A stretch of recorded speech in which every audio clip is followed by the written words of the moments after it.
ট্রেনের ভেতরে পোস্টার লাগানো আছে, এই আয়া সেন্টার, এই আয়া সেন্টারে এসে নাম লিখান।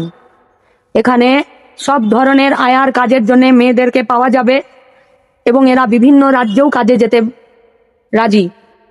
এজেন্টরা অগ্রাধিকার পাবে, প্রায়োরিটি পাবে, ফোন নাম্বার দেওয়া আছে। ঠিক তার পাশেই আরেকটা সাদা কাগজে পোস্টার।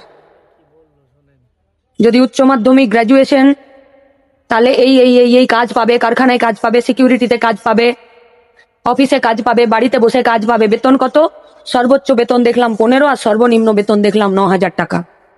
এত সহজে কাজ পাওয়া যায় যে ট্রেনের গায়ে পোস্টার লাগালেই কাজ পাওয়া যায়? কি বাবা, যায় যায় পাওয়া?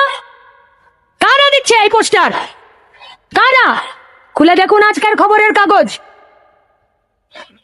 এই অঞ্চল থেকে পরিযায়ী শ্রমিকরা বাইরে কাজ করতে যায় না কি জানতো?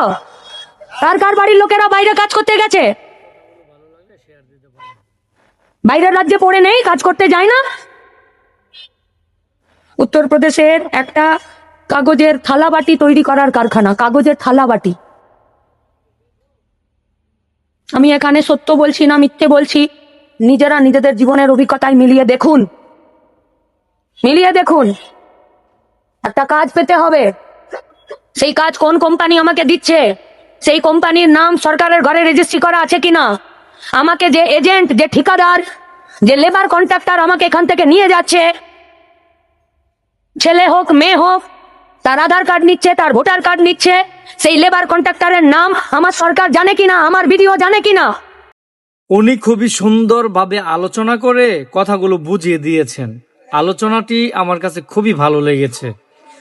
যদি আপনাদের কাছে ভালো লেগে থাকে তাহলে অবশ্যই আপনার মূল্যবান মতামত কমেন্টে জানাতে পারেন এবং ভিডিওটি শেয়ার দিয়ে অন্যকে দেখার সুযোগ করে দিতে পারেন। আপনি ভালো থাকবেন, দেশকে ভালো রাখার চেষ্টা করবেন। আপনাকে আমার পক্ষ থেকে সালাম। আসসালামু আলাইকুম।